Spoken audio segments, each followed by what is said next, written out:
내가 보는 것을 두루마리에 써서, 내가 직접 보는 것을 두루마리에 써서 성도들에게 편지로 쓰라는 거예요.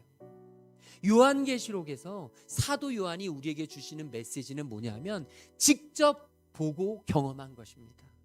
간접으로 듣고 간접으로 아는 게 아니라 직접 주님으로부터 사인을 받아 보고 직접 경험한 것을 전합니다. 이것이 신앙입니다.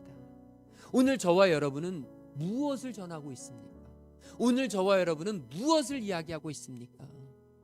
오늘 우리에게 예수님이 날마다 경험되는 은혜가 있기를 소망합니다. 교회는 살아계신 주님을 보는 자리입니다. 저와 여러분은 지금 살아계신 주님을 봐야 합니다. 머릿속의 주님, 십자가에 못 박히신 주님, 이런 성당에나 가야 보는 주님, 그런 주님이 아니라 저와 여러분의 삶 속에서 오늘도 나를 위해서 십자가를 지시고, 오늘도 나를 위해서 피 흘리시며, 오늘도 나를 위해서 지금 꼭 안고 계신 그 주님, 그 주님을 직접 보는 저와 여러분 되기를 주님의 이름으로 축복합니다. 이 사도 요한을 세례 요한과 착각하는 분들이 참 많아요. 세례 요한이 아니고 예수님의 제자였던 사도 요한입니다. 그런데 사도 요한은 자기를 설명하면서 뭐라고 설명하냐면 너희 형제라고 합니다. 사실은 교회는요, 형제 자매들이 모인 곳이에요. 목사님도 있고, 우리 교회는 없지만 장로님도 계시고, 또 권사님들이 있고, 집사님들이 있고, 교회에 새로 나온 평신도들이 있습니다. 직분이 없는 이들도 있습니다. 그런데 여러분, 교회는요 다 같은 형제 자매예요. 형식상, 편의상 직분을 나누었고, 직분에 따라서 교회에서 하는 사역들을 나누고 있지만 사실은 교회는 한 형제 한 자매입니다. 천국은 죽어야만 가는 나라가 아니고, 지금은 힘들고 어렵고 너무너무 가난하고 너무너무 찌들고 너무 괴로워서 너무 괴롭습니다. 주님 빨리 나 데려가 주세요. 나 천국 데려가 주세요. 굉장히 신앙적인 것 같지만 사실은 신앙을 잘 모르고 오해하는 분입니다.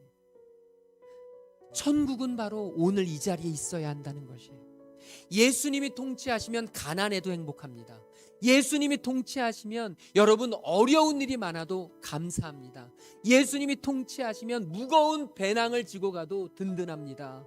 예수님이 통치하시면 아무리 내 삶이 앞이 보이지 않아도 소망을 가질 수 있습니다. 왜요? 예수님이 통치하시기 때문에. 이곳이 하나님 나라입니다.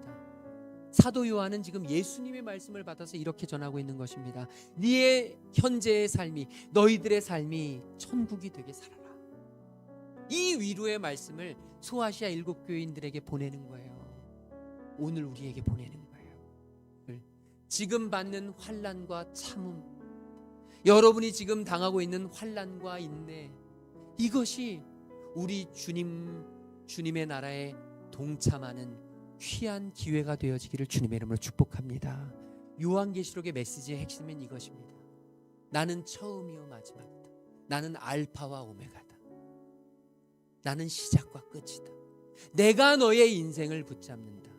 요한계시록에서요, 오른손에 7뼈를 주님의 오른손이 붙잡고 계세요. 이 얘기는 뭐냐면 교회는 내가 붙잡는 것이다. 교회는 저와 여러분이 이루어가는 곳이 아닙니다. 교회는 사람이 어찌어찌해서 만들어가는 곳이 아닙니다. 교회는 주님이 붙잡는 것입니다. 그리고 7 촛대를 거니시는 분으로 표현됩니다. 주님이 7 촛대를 거니신다는 게 무엇입니까? 7 촛대가 뭐라 그랬죠? 교회라 그랬습니다.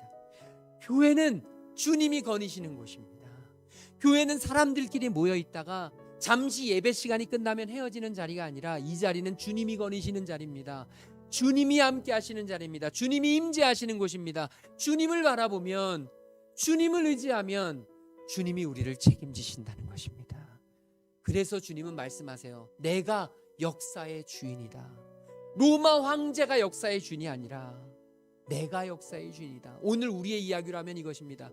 돈이 역사의 주인이 아니라 내가 역사의 주인이다. 네 자녀가 역사의 주인이 아니라 내가 역사의 주인이다. 네 건강이 역사의 주인이 아니라 내가 역사의 주인이다. 네가 나보다 더 사랑하는 그 모든 것이 이 세상을 지배하는 게 아니라 바로 나다. 너에게 진짜 필요한 건 나다. 네가 찾아야 될 건 나다. 저는 소망합니다. 우리 성도님들의 인생에, 가정에 예수님의 손이 얹어지시길 소망해요. 우린 자꾸 사람들의 손이 오기를 바라거든요. 자꾸 어떤 물질적인 도움이 오기를 바라거든요. 자꾸 어떤 상황적인 해결이 되기를 바라거든요. 그런데 진짜 우리에게 필요한 건 예수님의 손이에요. 예수님이 나와 함께 하신다는 것을, 예수님이 나의 구세주가 되신다는 것을 인정하는 예수님의 손이 내게 얹어지면 그때 우리에게 이런 음성이 들립니다. 두려워하지 말라. 두려워하지 말라. 우리 성도님들에게 이 주님의 음성이 들려지길 소망해요. 여러분 마음대로 잘 안 되시나요? 여러분 뜻대로 무언가가 풀리지 않으시나요?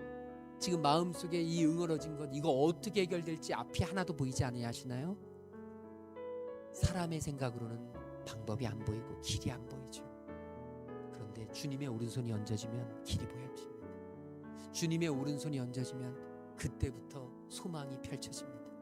그래서 기도밖에 길이 없다는 것입니다. 기도는요, 주님의 오른손을 내게 얹으시도록 구하는 것입니다. 주님의 오른손이 내게 얹어질 수 있도록 자리를 내어드리는 것입니다. 왜 주님이 내 머리에 손을 얹지 못하시냐? 내가 모자를 쓰고 있기 때문이에요. 내게 수많은 것들이 지금 내 머릿속에 근심 걱정이 있기 때문입니다. 주님의 손을 놓을 공간이 없기 때문이에요. 그런데 저와 여러분이 아까 그 순례자들처럼 다 버리고 나면, 나를 온전히 비우고 나면, 주님 앞에 죽은 자 같이 되면 그때 주님의 오른손이 얹혀지고 두려워 말라 음성이 들리고 나는 처음이고 마지막이라. 주님이 처음이고 마지막 되심을 인정하는 우리 모두가 되어서 주님과 함께 정말 주님을 바라보면서 주님께 가까이 나아가는 우리 모든 사랑하는 사랑의 빛 성도님들 되시기를 주님의 이름으로 축복합니다.